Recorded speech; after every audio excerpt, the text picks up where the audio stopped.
திராவிட முன்னேற்றக் கழகத்தினுடைய சட்டத்துறை சார்பாக நடைபெறக்கூடிய இந்த மாநில மாநாட்டின் 3வது அமர்வில் இந்திய மக்களாகிய நாம் எனும் தலைப்பில் நடைபெறக்கூடிய இந்த கருத்தரங்கத்தில் பங்கேற்றிருக்கக்கூடிய சட்டத்துறை துணை செயலாளர் மரியாதைக்குரிய ரகு அவர்களே, சூர்யா வெற்றிகொண்டான் அவர்களே, ஐயா வில்சன் அவர்களே, எனது அன்பிற்குரிய அண்ணன் திருச்சி சிவா அவர்களே, அம்மா அருள்மொழி அவர்களே, தமிழ் காமராஜன் அவர்களே, இந்திரகுமார் தேரடி அவர்களே, அவையில் இருக்கும் அனைவருக்கும் மாலை நேர வணக்கம்.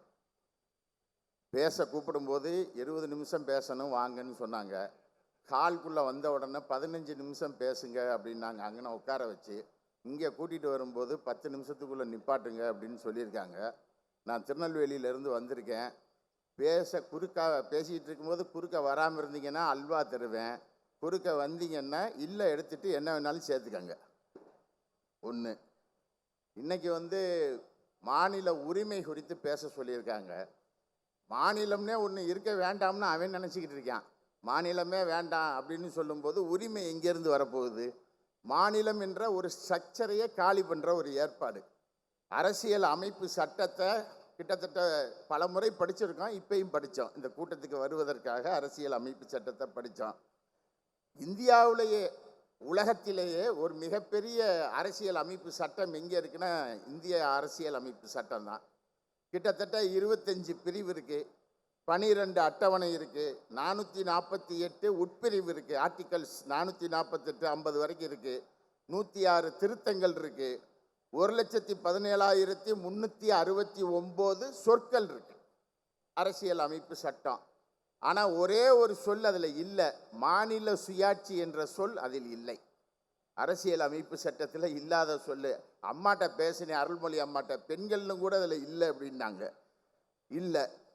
ஆனால் தமிழ்நாட்டிலிருந்து எழுந்து வந்த பேரறிஞர் பேராசான் அறிஞர் அண்ணா பேசியதற்கு பின்னாடி தான் மாநில சுயாட்சி என்ற குரல் தேசமெங்கும் பரவியது. இந்திய அரசியல் அமைப்பு சட்டம் திருத்தப்பட வேண்டும் என்று பேசியதற்கு பின்னாடி தான் பரவியது. நீங்கள் இந்த சட்டத்துக்கு முன்னாடி 1935 ஒரு சட்டம் இருந்துச்சு, அப்புறம் 1919 பல சட்டங்கள் இருக்குது. பல சட்டங்களை உள்வாங்கி தான் இந்த சட்டம் என்ன வந்திருக்கு. நீங்கள் இந்த உரிமைகளை புரிந்து கொள்வதற்கு பெரிய அளவிற்கெல்லாம் போக வேண்டாம்.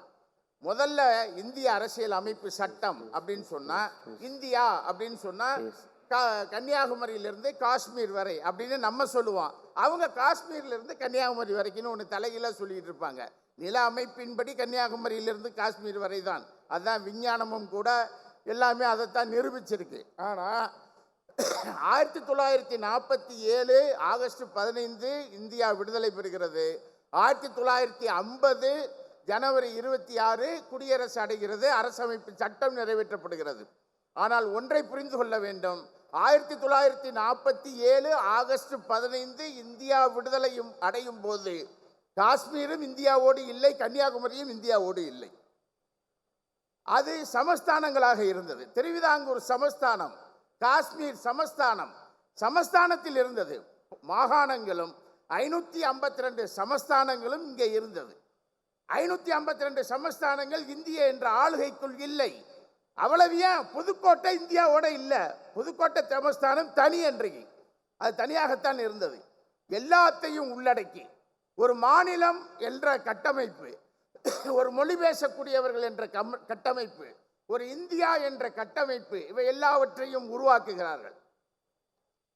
எனவே ஒரு நாடு என்பது அல்ல இது. 75 கிலோமீட்டருக்கு ஒரு இடம். நீங்கள் கன்னியாகுமரியிலிருந்து 75 கிலோமீட்டருக்கு சைக்கிள்லையோ கார்லையோ எதுலையோ பயணப்பட்டு போனால் வேறு வேறு வகையான மொழி, உச்சரிப்பு, உணவு, உடை, பழக்க வழக்கம் அனைத்தும் மாறிக்கொண்டே இருக்கிறது.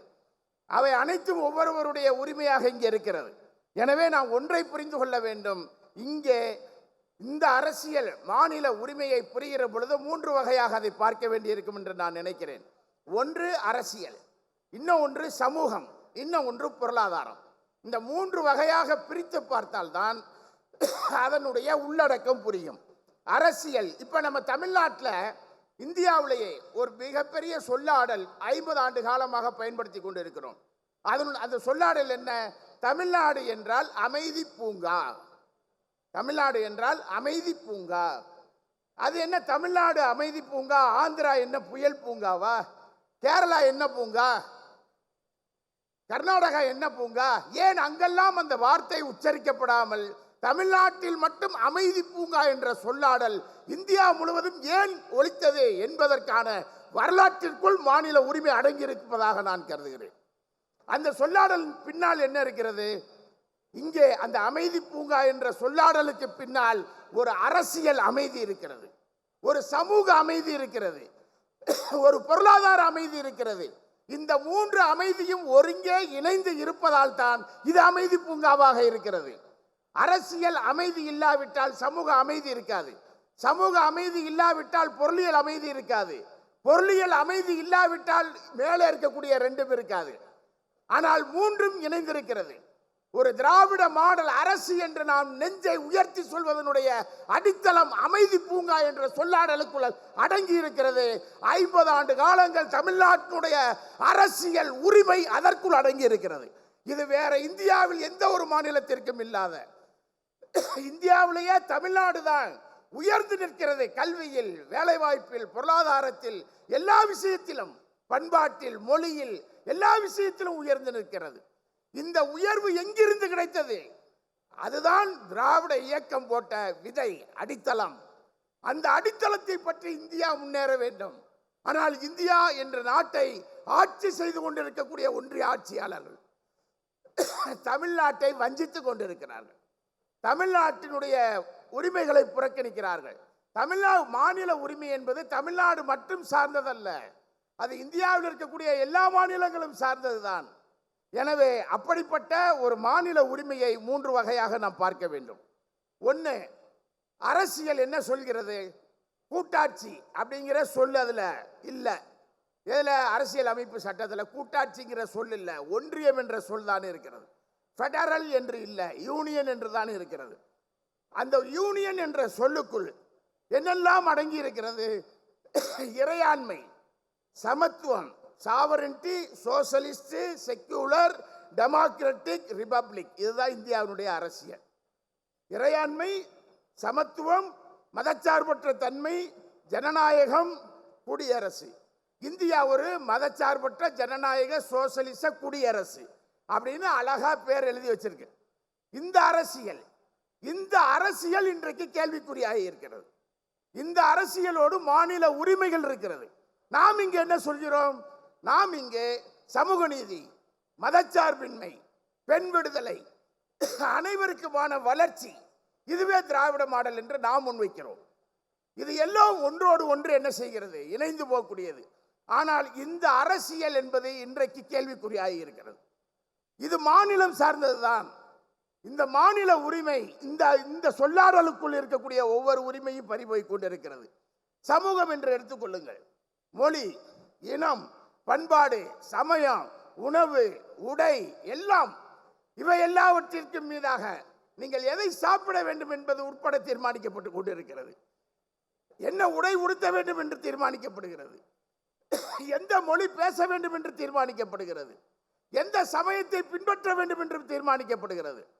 ஆக இவையெல்லாம் சமூகம் சார்ந்த தாக்குதல். மற்றொரு புறம் பொருளாதாரம் சார்ந்து நீங்க பார்த்தீங்கன்னு சொன்னா, நிதிக்குழுன்னு இருந்தது, ஒன்றிய அமைச்சகம், அது இது எதெல்லாம் போட்டு எல்லாவற்றையும் கபலீகரம் செய்யக்கூடிய, மாநிலத்திற்கான உரிமை, மாநிலத்திற்கான சட்டம் இயற்றக்கூடிய இடம் சட்டமன்றம். ஆனால் அந்த சட்டமன்றத்தில் நிறைவேற்றக்கூடிய தீர்மானம், அந்த சட்டம் ஆளுநருடைய ஒப்புதலுக்கு போகத்தான் அது சட்டமாக்கப்படும். இந்த மாதிரியான பல்வேறு விஷயமான தடைகள் இங்கே என்ன செய்து கொண்டிருக்கிறது இருக்கு. இவை எல்லாவற்றையும் மாற்றுவதற்கு, இவை எல்லாவற்றையும் திசை திருப்புவதற்கு ஒரே ஒரு விஷயம் சொல்லப்படுகிறது. நீங்க நம்ம ஆளுநர் இருக்கார்ல, அவருடைய ராஜ்பவன் தமிழ்நாடு அந்த ட்விட்டர் பக்கத்தை போய் பாருங்க. திராவிடம் என்ற பிரிவினைவாதம் அப்படின்னு ஒரு வார்த்தையை போட்டு அதை பின் பண்ணி வச்சிருக்காரு. திராவிடம் என்பது பிரிவினைவாதம், ஆரியம் என்பது என்ன பக்கவாதமா? அது என்னது? திராவிடம் என்பது என்ன? காலிஸ்தான் தீவிரவாதம். அப்ப இந்துஸ்தான் என்பது என்ன? இந்த கேள்விகள் எல்லாம் எழும். ஒரே ஒரு விஷயத்தை தான் நாம் சொல்கிறோம். எளிமையாக என்ன செய்கிறார்கள்? இவர்கள் பெரும்பான்மையாக இந்து என்ற தன்னுணர்வு கொண்ட பூவின் மீது, பொட்டின் மீது, காவி நிறத்தின் மீது, கடவுளின் மீது வைத்திருக்கக்கூடிய மக்கள் வைத்திருக்கக்கூடிய மெல்லிய மத உணர்வுகள், அந்த மத உணர்வுகளை மத வெறியாக, மதச்சார்பற்ற தத்துவத்திற்கு எதிராக கொண்டு போய் நிறுத்துவதற்கான முயற்சிகளை அவர்கள் மேற்கொள்கிறார்கள். ஒரே ஒரு விஷயத்தை தான் நாம் திரும்ப கேட்க வேண்டும். நீங்கள் ஈஸியா ஒரு வார்த்தையை சொல்லிடுறாங்க, இங்க இந்து மதத்தை தானே நீங்க திட்டுறீங்க, இந்து மதத்தை தானே நீங்க திட்டுறீங்க, ஏன் மற்ற மதத்தையெல்லாம் திட்ட மாட்டீங்களா அப்படின்னு ஒரு கேள்வி கேட்பாங்க. இந்த கேள்வியின் பின்னால் இருக்கக்கூடிய ஆபத்தை அவங்க பாய்சன் இதை கொண்டு போய் திணிக்கிறாங்க. ஒரே ஒரு விஷயத்தை தான் நாம் புரிந்து கொள்ள வேண்டிய அவசியம் இருக்கு. எந்த நாட்டில் எந்த மதம் பெரும்பான்மையான மக்களுடைய வாழ்நிலையை தீர்மானிக்கிறதோ அந்த மதம் அந்த நாட்டில் விமர்சிக்கப்பட்டே கொண்டிருக்கும். ஐரோப்பாவில் கிறிஸ்தவம் அப்படித்தான் விமர்சிக்கப்பட்டது, அரேபியாவில் இஸ்லாம் அப்படித்தான் விமர்சிக்கப்பட்டது, ஆசியாவில் பௌத்தம் அப்படித்தான் விமர்சிக்கப்பட்டது, இந்தியாவில் இங்கும் விமர்சிக்கப்படுகிறது. எல்லா மதங்களுக்குள்ளும் இருந்து சமூக சீர்திருத்தவாதிகள் எழுந்து வந்தார்கள். ஆனால் ஒட்டுமொத்த உரிமைகளை நாம் கோருகிற பொழுது ஒரு மதத்தின் பின்னால் போய் நின்று கொண்டு இந்த கேள்விகளை எழுப்புகிறார்கள். நீங்கள் அந்த நாட்டுக்கு போங்கள், நீங்க இந்த நாட்டுக்கு போங்கள் என்கிறார்கள். புத்தர் இந்தியாவில் பிறந்தவர், புத்த மதம் ஆசியா புறம் பரவி இருக்கு. ஆசியாவில் புத்த மதத்தை நேசிப்பவர்கள் எல்லாம் எல்லாரும் இந்தியாவுக்கு போங்கன்னு சொன்னா பிஜேபிக்காரங்க என்ன பதில் சொல்லுவாங்கன்னு எனக்கு தெரியல. கிட்டத்தட்ட 60-70 நாடுகள்ல இருக்கு. ஆக ஒரு மதத்தின் பின்னால், ஒரு கடவுளர்களின் பின்னால் ஒளிந்து நின்று கொண்டு இந்த மக்களுடைய உரிமைகளை மடைமாற்றம் செய்வதற்கான முயற்சிகளை அவர்கள் காலங்காலமாக செய்து கொண்டிருக்கிறார்கள். நீங்க இந்திய அரசியல் அமைப்பு சட்டம் எடுத்து படித்தால் ஒன்றிய அரசு அதற்கு 97 அதிகாரம் இருக்கிறது. ஒன்றிய அரசுக்கு, மாநில அரசுக்கு 66 அதிகாரங்கள் இருக்கிறது. ஒத்திசைவு அப்படின்னு 47 இருக்கு. இந்த வகைக்குள் பார்த்தால் இந்த மாநில அரசுக்கான 66ல் 31 மட்டும்தான் மாநிலம் சார்ந்ததாக இருக்கிறது. மீதி இருக்கக்கூடிய 35ஐயும் ஒன்றிய அரசே கையில் எடுத்துக்கொண்டு அதிகாரம் செலுத்துவதாக மாற்றி இருக்கிறது. இதற்குள் நாம் ஏராளமாக விவாதிக்கலாம். 10 நிமிடம் பேசக்கூடிய விஷயம் இது அல்ல. நாம் தொடர்ந்து பயிற்றுக் கொள்ள வேண்டிய விஷயமாக இருக்கிறது. எனவேதான் மாநில உரிமை என்பதை சுருக்கி முத்தமிழறிஞர் டாக்டர் கலைஞர் மாநில சுயாட்சி என்ற தீர்மானத்தை கொண்டு வருகிற பொழுது மாநில உரிமை குறித்து ஒரே வரியில் நச்சிரும் பதில் சொல்லிட்டு போனார். ஒன்றிய அரசாங்கம் ராணுவத்தை எடுத்துக்கோ, நாணயம் அச்சடிக்கிறத வச்சுக்கோ, வெளியுறவு கொள்கையை வச்சுக்கோ, உள்நாட்டு தொடர்புகளை வச்சுக்கோ, இவை தவிர்த்து இவை அனைத்தும் மாநில உரிமை சார்ந்ததுதான். இந்த 4 மாத்திரம் ஒன்றிய அரசாங்கம், மீதி அனைத்தும் அந்தந்த மாநிலம் சார்ந்தது, அந்தந்த மாநில மக்கள் நலன் சார்ந்தது. அந்தந்த மாநிலம் சார்ந்த உரிமைகளை ஒன்றிய அரசாங்கத்திற்கு கொடுக்க முடியாது. எனவேதான் மாநில உரிமைகள் என்று வருகிற பொழுது இந்திய அரசியல் அமைப்பு சட்டம் மாற்றி எழுதப்பட வேண்டும். நான் ஒரே ஒரு விஷயத்தை சொல்றேன். இப்ப 2026 தேர்தலில் 200 தொகுதி தாண்டி வெற்றி பெறணும் அப்படிங்கிறது இலக்கு. ஆனால் ஒரு விஷயத்தை புரிந்து கொள்ளுங்கள், இந்த நடந்த நாடாளுமன்ற தேர்தலில் நம்ம 40 வெற்றி பெற்றோம். இந்த 40ஐ வெற்றி பெற்ற பின்னாடி இந்திய கூட்டணி என்பது மத்தியில் அமைய முடியவில்லை, மாறி இருக்கிறது. ஆனால் ஒரு அரசு அடுத்த முறை தமிழ்நாட்டில் 200 தொகுதியை தாண்டி திராவிட முன்னேற்ற கழகம் 2வது முறை ஆட்சி அதிகாரத்திற்கு வரப்போகிறது என்றால், வருகிறது என்று சொன்னால், அது இந்திய அரசியலை மாற்றும், மாநில உரிமையை மீட்டெடுக்கும். அதற்கான வெற்றிக்கான முறையில் தான் நாம் போராட வேண்டும். 2வது முறை வெற்றி பெறுவது என்பது எதோடு இணைந்தது என்றால், மாநில உரிமையை மீட்டெடுப்பதற்கான நாம் எழுப்பக்கூடிய தொடர் முழக்கத்தின் விளைவாக வரக்கூடிய ஒரு விஷயம் என்றுதான் நான் அதை பார்க்கிறேன். அந்த அடிப்படையில் சுருக்கமாக நாம் சொன்னால், இன்றைக்கு மாநில உரிமைகள் என்பது கேள்விக்குள்ளாக்கப்பட்டிருக்கிறது. மாநில உரிமைகள் குறித்து பேசாதவர்கள் மாநில உரிமை என்றால் என்ன என்று கேள்வி கேட்பவர்கள் ஒன்றிய அதிகாரத்தில் இருக்கிறார்கள். அவர்களுக்கு பக்கபலமாக இங்கே ஒரு கூட்டம் இருக்கிறது. நான் இறுதியா ஒரே ஒரு கதையை மட்டும் சொல்லி முடிச்சிடுறேன். தமிழ்நாட்டில் என்ன நிலைமை இருக்குன்னு. ஒருத்தன் 10 ரூபா கள்ள நோட்டு அடிச்சானா. 10 ரூபா கள்ள நோட்டு அடிச்சதுக்கு பின்னாடி தான் பார்த்துருக்கிறேன். 10 லட்சம் ரூபாய்க்கு அடிச்சிருக்கான். அடிச்சதுக்கு பின்னாடி தான் பார்த்தானா 10ங்கிற இடத்துல 15 இருந்துச்சான். ரொம்ப வருத்தப்பட்டு உட்காந்துருக்கான். அங்கிட்டு இருந்து குருமூர்த்தி மாதிரி ஒருத்தர் வந்திருக்காரு. அறிவாளி. அவர் வந்த உடனே இவனை உட்காந்துருந்தவனை பார்த்துட்டு என்னப்பான்னு கேட்டான். 10 ரூபா கள்ள நோட்டு அடித்தேன். அதனால என்ன? 10 லட்சம் ரூபாய்க்கு அடித்தேன். சரி, வேற என்ன?